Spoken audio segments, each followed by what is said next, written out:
Merci Olivier, merci de m'avoir invité une troisième fois, ça fait beaucoup. Je pensais que, bon, d'abord il faut vous dire une chose, savez-vous la différence entre un professeur et un somnambule? Le somnambule, c'est quelqu'un qui parle dans son sommeil, et un professeur, c'est quelqu'un qui parle dans le sommeil des autres.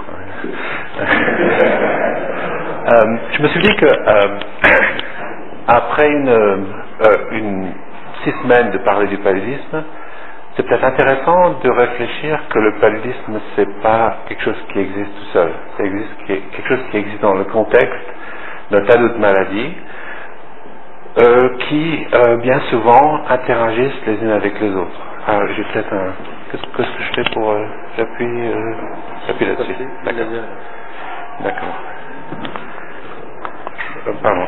Et pour revenir en arrière? Merci.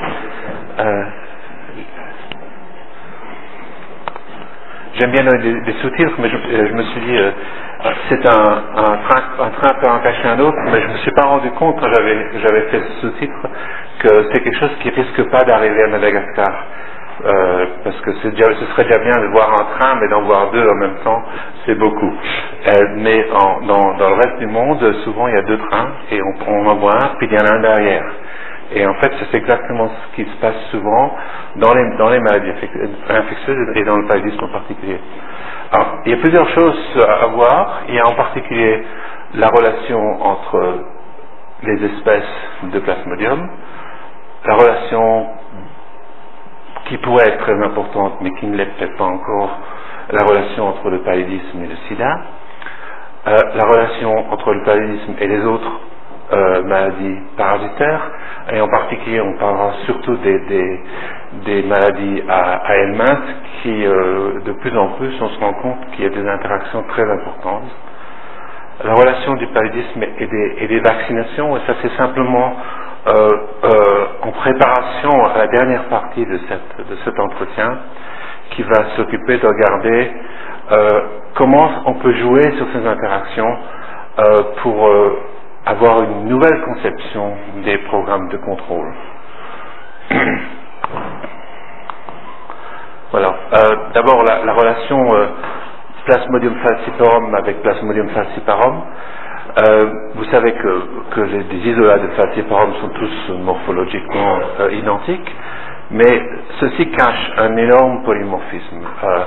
Pratiquement toutes les souches qu'on peut trouver sont différentes. Et on a appris ça relativement récemment grâce à l'utilisation de marqueurs génétiques, de marqueurs moléculaires, qui permettent de regarder des molécules pour lesquelles il existe un grand nombre d'allèles. Des molécules comme MSP1, MSP2 ont un énorme candidat. Parce que MSP2, je crois, on a plus de 80. Donc 80 gènes identiques dans leur fonction, mais différents dans leur structure, donc qui permettent de reconnaître un isolat d'un autre. Et en plus de ça, très souvent, un individu va être infecté par plus d'un isolat de falciparum. Et depuis un certain temps, il y a par exemple une étude qui a été faite au Ghana, où le même jour, dans le même village, 19 enfants ont été, on a prélevé du sang, qui ont été infectés, et de ces 19 enfants, on a trouvé 32 souches, 32 populations de Plasmodium falciparum différentes. Donc ça indique que non seulement il y a une énorme diversité, on ne trouve pratiquement jamais le même isolat chez les enfants du même village, le même jour, mais aussi qu'il y avait dans cette situation une multiplicité d'infections, c'est-à-dire que un grand nombre de ces enfants portaient plus qu'une population parasitaire. Et il se trouve que des études de population, particulièrement en Tanzanie, ont montré qu'il existait une coïncidence entre cette multiplicité et la gravité du paludisme. Plus il y a de souches de parasites, plus le paludisme va être grave. D'un autre côté, là, au fur et à mesure de l'immunité, au fur et à mesure de l'âge qui augmente, aussi au fur et à mesure de la saison, la multiplicité diminue. Et en fait, les accès de paludisme deviennent moins sérieux au fur et à mesure de cette évolution. Donc, il y a une relation très, très proche entre multiplicité d'infections et gravité de cette infection. Des situations comme Madagascar, il semblerait que la multiplicité d'infections est relativement rare. Bien sûr, c'est un pays où l'endémicité n'est pas très très forte, où il y a, c'est plus fréquent, semble-t-il, des études faites ici à Pasteur, semblerait indiquer qu'il y a plus souvent des infections avec une seule population que des infections multiples. Ceci explique pas mal de choses, parce qu'il faut se rappeler que cette multiplicité est aussi responsable de la recombinaison génétique, c'est-à-dire que le parasite, au moment de prendre les gamétocytes, le moustique, au moment de prendre les gamétocytes dans le sang, il va prendre un mâle et une femelle. Si le mâle et la femelle viennent d'une seule population, il n'y aura pas beaucoup de changements dans les souches qui en découlent. Par contre, s'il y a deux populations différentes, il y aura une recombinaison et un changement de toute une série de parasites filles. Et ça peut être important, par exemple, dans la situation de la distribution d'une résistance aux médicaments. Il est bien possible que la faiblesse de multiplicité à Madagascar soit une des explications de la faible distribution de la résistance. Parce qu'il y aura moins de chances que la résistance se retrouvera sur un background différent. D'accord. Passons à... Quittons la Plasmodium falciparum et regardons la relation entre falciparum et les autres espèces, en particulier falciparum et vivax. Là, vous avez un frottis avec les deux parasites en même temps qui venaient de Thaïlande, je crois bien. Ce genre de situation est relativement rare, parce que très souvent, quand il y a deux infections ensemble, l'une déprime l'autre. Et très souvent, on trouve une infection dominante et une infection minoritaire. Et en fait, si on veut faire des études de relations entre différentes espèces de parasites, il faut travailler avec des sondes moléculaires, avec du PCR, pour voir qu'il y a bien double infection. On sait qu'il n'y a pas vraiment d'infection croisée ou d'immunité croisée entre ces espèces. On sait ça depuis longtemps, quand le paludisme était utilisé pour faire la palidothérapie chez les malades neurosyphilitiques, c'était fait entre 1930 et 1960. On s'est bien rendu compte qu'on pouvait infecter quelqu'un avec Vivax plusieurs fois de suite, et ensuite avec falciparum, mais il n'y avait pas de protection évidente. Par contre, dans les situations où les deux infections existent, très souvent, il y a une diminution de la gravité de l'un et de l'autre. En particulier, dans l'île de Vanuatu, dans le Pacifique, il y a beaucoup moins de paludisme grave parce qu'il y a une très forte co-endémicité avec Vivax. L'explication n'est pas très claire, mais c'est pas une explication qui est basée sur une immunité, mais c'est peut-être une explication qui est basée sur les molécules qui produisent la fièvre, qui sont les molécules qui déclenchent les cascades de cytokines qui sont responsables de l'acéphalus ont des choses en commun d'une espèce à l'autre, et par conséquent l'immunité antitoxique dont je parlerai un peu plus demain, je crois, va peut-être expliquer ce phénomène. On a trouvé la même chose entre les infections mixtes falciparum malariae. On avait fait il y a quelques années une étude en Côte d'Ivoire où les infections mixtes sont très fréquentes. C'est en fait très rare de trouver malariae tout seul. Et dans les infections où on peut trouver malariae et falciparum, les infections ont beaucoup moins de fièvre, ça veut dire ça, mon infection,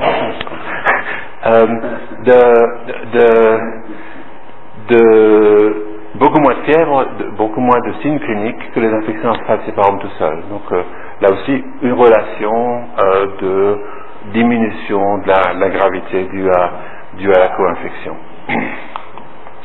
Passons à d'autres infections. Le sida. Alors on pourrait s'attendre que les deux grandes maladies les plus importantes d'Afrique, le sida et le paludisme, interagissent entre elles. On pourrait s'attendre qu'une maladie comme le sida qui provoque une immunosuppression affecterait l'immunité au paludisme, affecterait la nature de l'infection paludisme. On pourrait s'attendre également que le paludisme affecte l'infection VIH, transforme l'évolution du sida. En réalité, il y a très peu de relations de ce type. En réalité, les infections à VIH affectent la prolifération de lymphocytes Th1 plutôt que de lymphocytes Th2, et donc une perte d'immunité au paludisme serait surprenante puisque l'immunité est surtout due à Th2. Donc il y a déjà des anticorps protecteurs, une réduction des cellules, des cellules de type Th1, finalement chez un adulte ne fait pas grand-chose. Donc on n'a pas soudain quelqu'un qui a un sida qui va de nouveau se remettre à faire du paludisme, en particulier du paludisme grave. Par contre, chez les enfants qui ont acquis leur VIH avant la primo-infection palustre, là aussi on aurait peut-être pu s'attendre à ce que il y ait une augmentation soit de la charge parasitaire, soit de leur compétence à développer une immunité. Là aussi, ça se trouve pas. Cette relation n'a pas été bien trouvée. Donc c'est encore un sujet très controversé, et d'une étude à l'autre, on peut trouver soit un effet mesurable de l'infection du sida sur le paludisme, par exemple ici en Ouganda, une augmentation de l'incidence des cas cliniques, une augmentation de la fièvre, beaucoup plus importante chez les adultes VIH+. Mais dans tous les cas où il y a eu des augmentations mesurables, il n'y a jamais d'augmentation de la parasitémie. Alors ça, je crois que c'est très significatif parce que vraiment, on devrait s'attendre à une augmentation de la parasitémie si vraiment il y avait une rupture de l'immunité.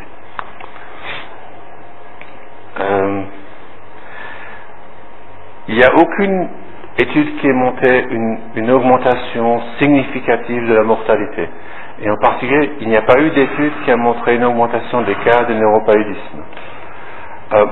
D'une certaine façon, c'est pas très surprenant parce que la pathophysiologie, la physiopathologie du neuropaludisme, c'est quelque chose qui dépend d'une cascade de réactions immunitaires, de cascades de cytokines, qui sont toutes dépendantes d'une réponse initiale de type Th1. Donc, une chute des Th1, on devrait plutôt s'attendre à une réduction de ces incidences.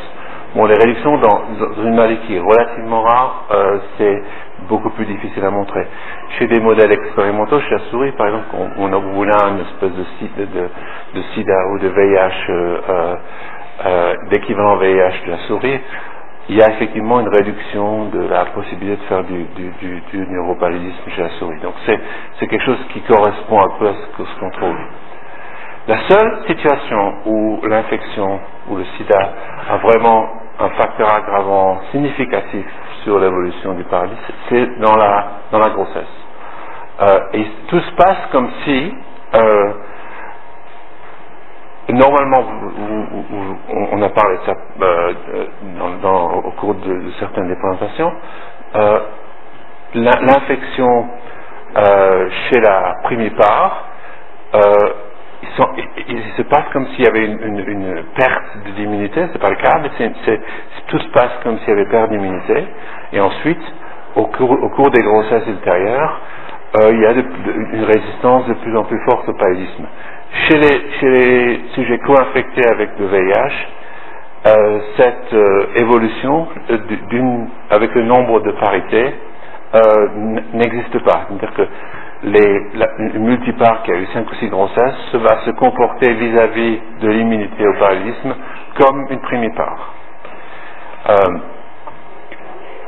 Là aussi, il semblerait que l'explication est due à un changement de la balance entre TH1 et TH2. Voilà, les situations où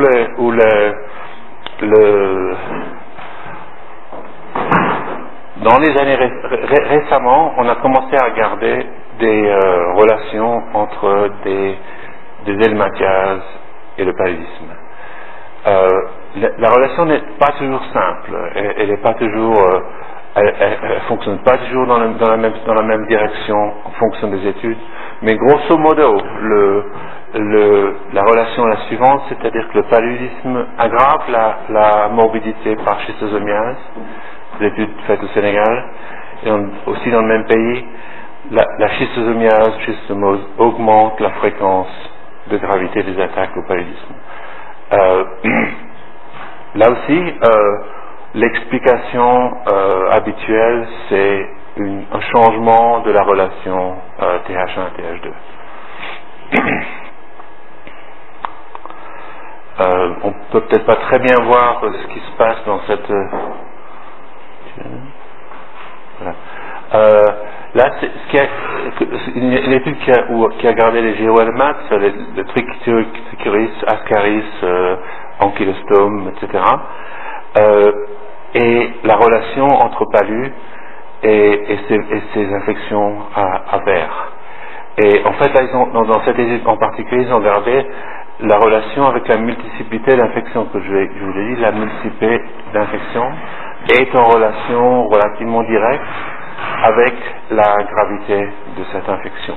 Donc, s'il y a des particules de trichuris, vont augmenter significativement par un facteur de 2,3, ça c'est très significatif, alors que pour les autres, il n'y a pas vraiment dans cette étude d'augmentation significative.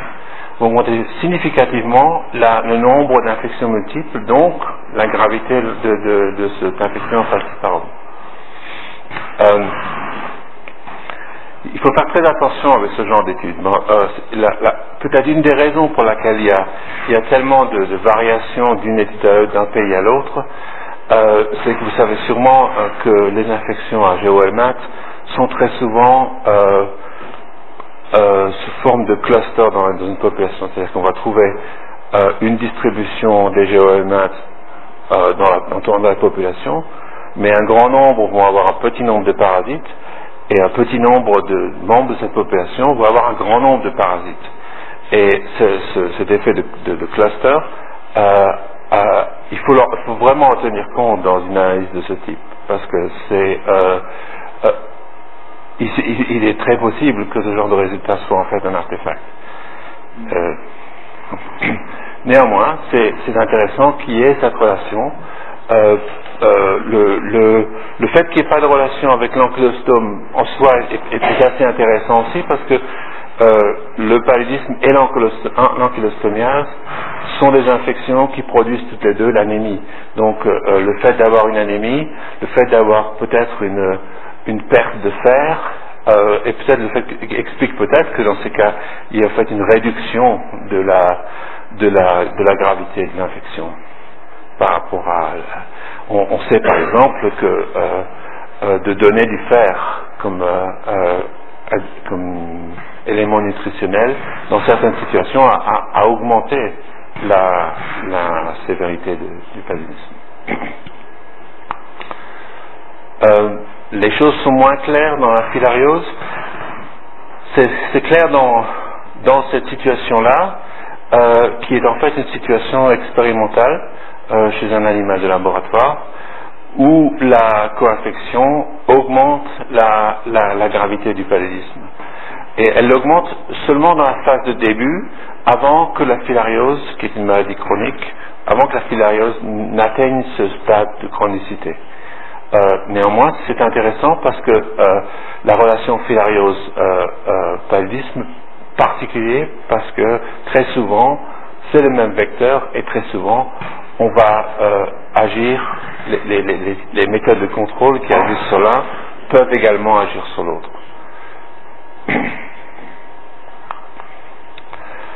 J'ai essayé de trouver des relations avec la tuberculose, vous comprendrez pourquoi d'ici une minute. Il n'y a pas de relation évidente dans la littérature récente. D'anciennes études au Bangladesh en particulier montraient qu'il y avait une augmentation de la morbidité par la tuberculose dans une petite sous-population de l'étude qui avait été faite, une sous-population qui était fréquemment infectée par Plasmodium vivax.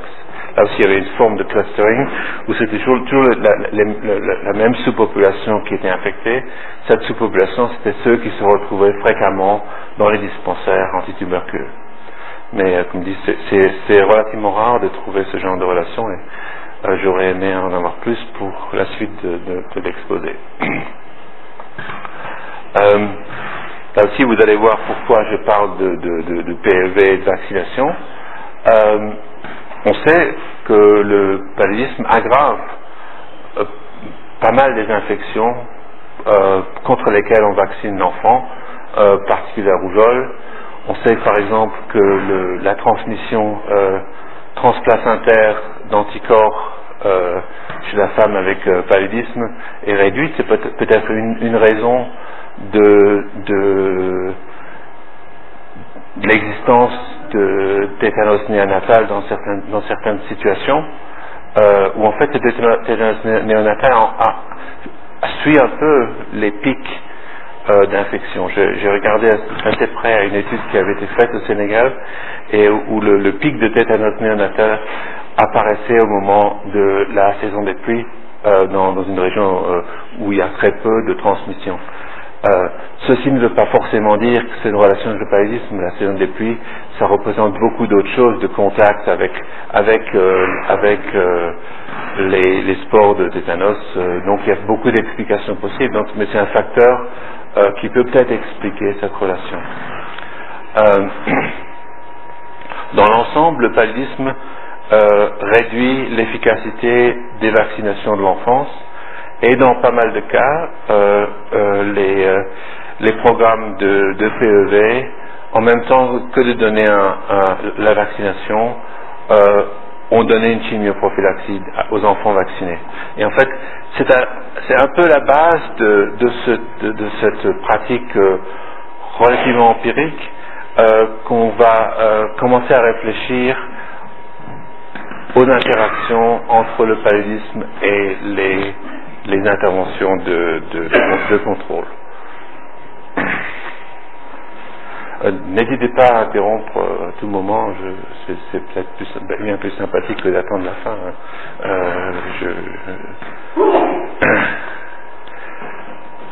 Quand on parle de contrôle, vraiment les outils de contrôle pour toutes les maladies dont je viens de parler maintenant, c'est surtout l'éducation sanitaire. On pense par exemple au sida tout de suite, la distribution de moustiquaires imprégnés, on pense au paludisme et on pense à la filariose, et le traitement présomptif de masse, on pense au schistosome, on pense au GEO-Helminth, le GEO-Helminth parce que le traitement de masse avec des vermifuges chez les adolescents ou chez les enfants des écoles améliore leur scolarité, c'est un fait connu. Donc il y a des campagnes de distribution de masse d'anti-helminthiques et aussi le traitement présomptif du paludisme chez la femme enceinte et chez l'enfant. Je parlerai plus de ça dans la conférence de demain. Un autre outil de contrôle possible, c'est le vaccin, et le vaccin en particulier contre les maladies le PEV, les maladies de l'enfance. Et donc je vais essayer de vous donner une idée des choses qui sont en ce moment discutées dans les forums internationaux, qui sont la possibilité de ne plus considérer un programme de contrôle comme quelque chose qui doit fonctionner en soi, un programme vertical. Bon, tous ceux ici qui sont impliqués dans des programmes de contrôle, je ne vais rien vous apprendre, vous travaillez sûrement ou vous discutez sûrement avec les collègues qui travaillent sur une autre maladie, ou vous êtes impliqué vous-même dans l'autre chose que le paludisme. Mais pour des raisons d'efficacité,